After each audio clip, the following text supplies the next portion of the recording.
ये है भोलाराम और उसकी पत्नी रेनू। दोनों अपने 2 बच्चों के साथ एक गांव में रहते थे। भोलाराम रिक्शा चालक था। गांव के बाजार पर अपना रिक्शा लगाता और वहीं से सवारियों को आसपास के गांव पहुंचाया करता था। भोलाराम अच्छे पैसे कमा लेता था, जिससे उसके घर का भी खर्च अच्छे से चल जाता था। सारा पैसा कमाकर वो अपनी पत्नी रेनू के हाथ में देता। रेनू उसी पैसे से घर का खर्च और छोटी बड़ी सारी जिम्मेदारियां पूरा करती थी। उन दोनों के जीवन में सब कुछ सही चल रहा था। एक दिन अचानक भोलाराम को उसका दोस्त शंभू मिला।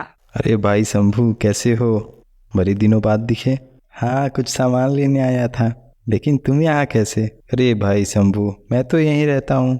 ये देखो मेरी रिक्शा, इसी से सवारी पहुँचाता हूँ। हमारा गुजर बसर भी इसी से हो जाता है। सुना है तुम गांव में नहीं रहते, शहर में अच्छा काम कर रहे हो।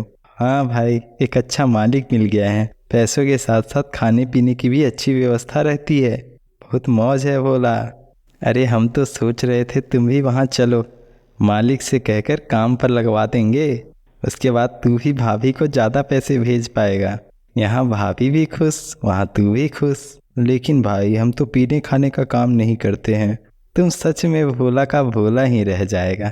अरे नहीं पीते तो ज़बरदस्ती कौन कर रहा है? घर में 4 पैसे ज़्यादा आएगा तो कुछ बिगड़ जाएगा क्या?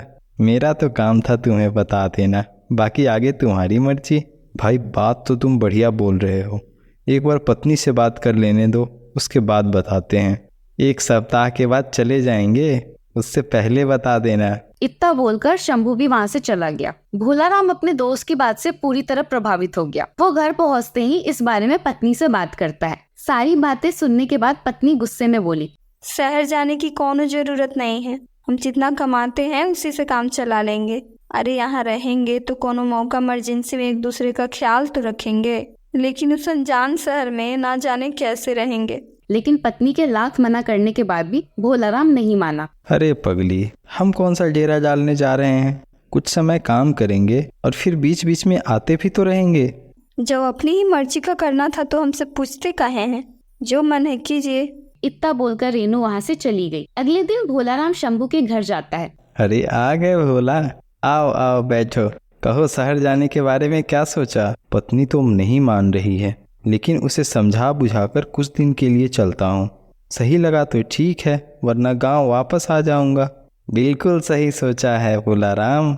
2 दिन बाद तैयार होकर मेरे घर आ जाना, यहीं से दोनों साथ चलेंगे।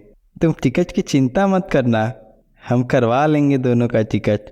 तुम बाद में पैसे दे देना। इतनी बात करने के बाद भोलाराम खुशी खुशी अपने घर चला गया। अब कुछ दिन बाद वो शहर जाने के लिए तैयार होता है। उसे शहर जाता देख उसकी पत्नी उदास होकर बैठी थी। भोलाराम भी उसे समझाता है। काफी समझाने के बाद उसकी पत्नी मान जाती है। अपना ध्यान रखिएगा, हो सके तो जल्दी आइएगा। यहाँ देखने वाला कोई नहीं है। तुम चिंता मत करो, हम जल्दी आएंगे। भोला और शंभू दोनों साथ साथ शहर चले गए। वहाँ जाकर भोला भी शंभू के साथ उसके कमरे में रहता है। अगले दिन शंभू भोलाराम को मालिक के पास ले गया और उसकी पहचान करवा दी। मालिक ने उसे सारे काम अच्छे से समझा दिए। भोलाराम तो पहले से मेहनती था, सबके साथ अच्छे से काम करने लगा। लेकिन शंभू को शराब की लत थी। मालिक भी ज्यादा काम करवाने के लिए खाने पीने में कोई कमी नहीं करता। भोलाराम खाना तो खा लेता, लेकिन शराब को हाथ तक नहीं लगाता था। ये सब देखकर मालिक भी भोलाराम की तारीफ करने लगा और उसकी मेहनत और लगन को देखते हुए उसकी तनख्वाह भी शंभू और बाकी काम करने वालों से ज्यादा करती। ये सब देखकर शंभू को जलन होने लगी। हम ही इसको काम पर लगवाएं और ये हमसे ही आगे निकल गया। जिसको देखो सब भोला की ही तारीफ कर रहे हैं। इसी तरह चलता रहा तो कुछ समय बाद ये हमको भी निकलवा देगा और खुद मौज करेगा।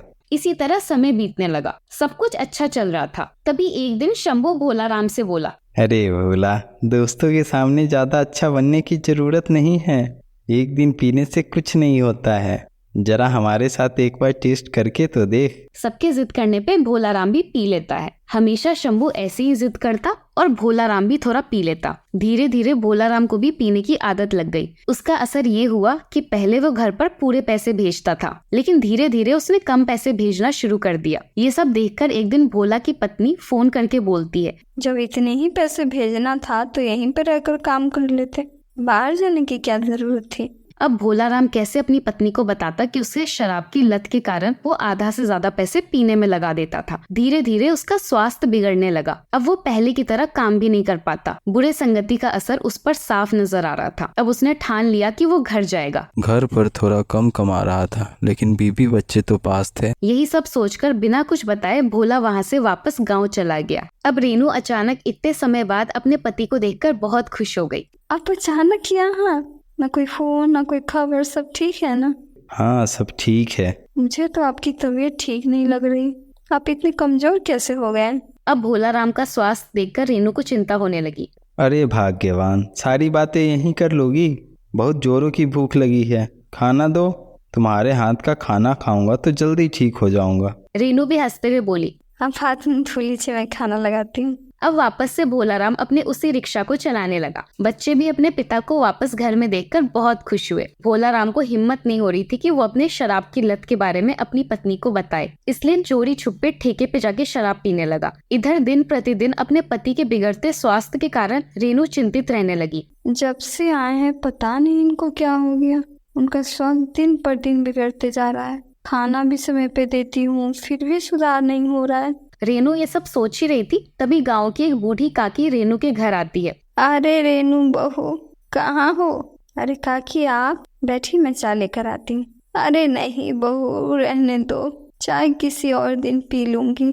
आज तो बस मैं कहीं जा रही थी तो भोला को शराब पीते देखा, बस यही पूछने चली आई कि ये कब से पीने लगा। हमने तो सुना था भोला तो शराब को हाथ तक नहीं लगाता। ये सब सुनकर रेनू को थोड़ा आश्चर्य हुआ। अरे काकी, हो सकता है कोई और हो, वो तो शराब की तरफ कोई देखते भी नहीं है। हो सकता है बहू बूढ़ी हो गई, आंखें भी कमजोर हो गई है, शायद मैंने ही गलत देख लिया होगा। इतना बोलकर वो वापस चली गई। लेकिन काकी की बातें सुनने के बाद उसके मन में थोड़ा शक हुआ। अपना शक दूर करने के लिए वो एक दिन भोला राम के पीछे चोरी छुपे चली गई। वहाँ जाकर जब उसने भोला राम को ठेके पे शराब पीते देखा, तब उसके आश्चर्य का ठिकाना नहीं रहा। अच्छा, तो स्वास्थ्य खराब होने का ये कारण है। मतलब काकी सही बोल रही थी। रेनू को बहुत गुस्सा आया, लेकिन वो घर जाकर अपने पति के आने का इंतजार करने लगी। शाम को जब भोला राम घर आया तो उसकी पत्नी गुस्से में बोली, कहाँ थे? कहाँ था मतलब? काम में था।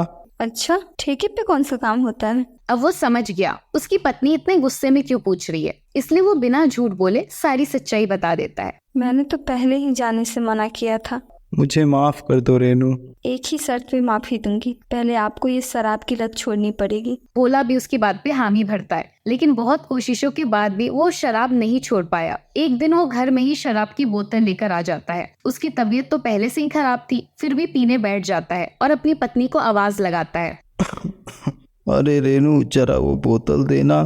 फिर बोतल ले आए? अरे इसकी जगह जहर क्यों नहीं ले आते? हम सब खा लेंगे तो आपको सुकून मिलेगा। तुम्हें ना तो मेरी फिक्र है और ना ही अपने बच्चों की। अरे इतना मना करने के बाद भी पी पी कर पूरा शरीर खराब कर लिया। अब इलाज कराने के लिए पैसे कहाँ से आएंगे? इतना बोलकर रेनू गुस्से में सारी बोतल उठाकर फेंक देती है। रेनू से अपने पति की यह हालत देखी नहीं जा रही थी। अगर ऐसा ही चलता रहा तो पूरा लीवर खराब हो जाएगा। पैसे भी तो नहीं है इलाज के लिए। अब रेनू के पास कोई उपाय नहीं था, इसलिए उसे रिक्शा बेच दिया और बाकी जो पैसे बचे थे वो सारे मिलाकर भोला राम को हॉस्पिटल ले गई। कुछ दिन इलाज चलने के बाद वो पूरी तरह स्वस्थ हो गया। शराब भी पूरी तरह छोड़ दिया। अब उसे अपनी गलती पे बहुत पछतावा हो रहा था। मुझे माफ कर दो, मेरे कारण तुम्हें इतनी परेशानी हुई। कोई बात नहीं, सुबह का भूला शाम को घर आ जाए तो उसे भूला नहीं कहते। अब आप काम कैसे करेंगे? इलाज के लिए मैंने रिक्शा बेच दिया। कोई बात नहीं, पास के ही किसी फैक्ट्री में काम कर लूंगा। अब भोला भी एक पास की फैक्ट्री में काम करने लगा और पहले की तरह दोनों खुशी खुशी रहने लगे। अगर आपको वीडियो अच्छा लगा तो वीडियो को लाइक करें और चैनल को सब्सक्राइब कर दें।